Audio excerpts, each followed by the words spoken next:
Gladiators were among the most iconic figures of ancient Rome, remembered today as symbols of brutal combat, spectacle, and survival. Their story begins not with fame or glory, but with conquest, slavery, and punishment. Most gladiators were enslaved people, prisoners of war, or criminals condemned to fight for the entertainment of others. Yet within the walls of the arena, these men became legends, their lives bound to the roar of the crowd and the will of Rome.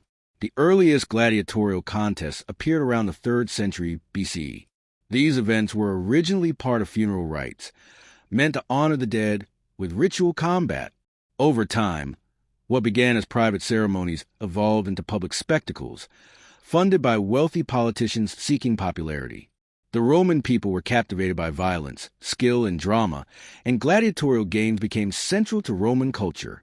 Gladiators trained in special schools called ludi, operated by lanisti who owned and managed fighters like property. Training was harsh but structured. Gladiators practiced specific fighting styles, each designed to create dramatic contrast in the arena. Some carried heavy armor and short swords, while others relied on speed, nets, or tridents. Every detail of their appearance and movement was carefully designed to entertain. Despite their enslaved status, gladiators were not treated as disposable. They were valuable investments. Doctors, trainers, and nutritionists worked to keep them alive and strong. Their diet, heavy in grains and beans, earned them the nickname barley men. Survival meant more matches, more fame, and sometimes freedom. The arena itself was a place of controlled chaos. Amphitheaters were built across the Roman world, the most famous being the Colosseum in Rome. Tens of thousands of spectators gathered to watch battles that combined sport, theater, and execution. The crowd's mood could shift quickly, from celebration to bloodlust, from admiration to deathly silence. Contrary to popular belief, not every fight ended in death. Gladiators were expensive, and killing a skilled fighter was often avoided. When a gladiator was defeated, the decision of life or death rested with the editor of the games. Influenced by the crowd, mercy could be granted if the fighter showed courage and skill. Some gladiators achieved celebrity status. Their images appeared on graffiti, pottery, and household items. Women admired them, children idolized them, and merchants sold souvenirs bearing their names. Successful gladiators could earn prize money, gifts, and even their freedom, marked by the granting of a wooden sword known as a rudis. Yet life remained fragile.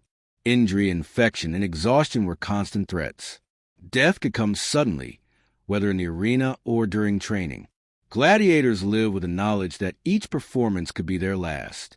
Still, many embrace a role, finding purpose, identity, and even honor within the system that enslaved them. Female gladiators, though rare, also existed.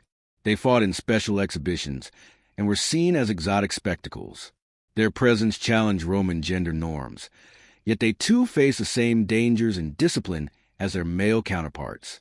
As Rome expanded, gladiatorial games spread across the empire. Each region added its own customs, but the core appeal remained the same. The games reinforced Roman values of strength, dominance, and control over life and death. They reminded spectators of Rome's power and the cost of defiance.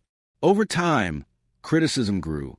Philosophers questioned the morality of the games, and early Christian writers condemned them as cruel and degrading. Gradually, attitudes shifted. Economic strain, changing values, and political instability reduced the scale of the spectacles. By the 5th century CE, gladiatorial games faded from Roman life.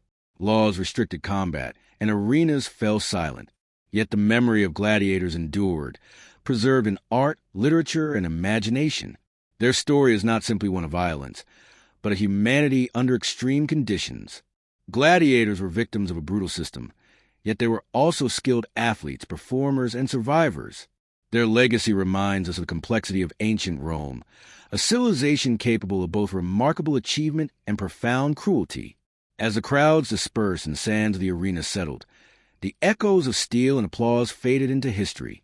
But the story of the gladiators continues to captivate, inviting us to reflect on power, entertainment, and the human cost behind spectacle.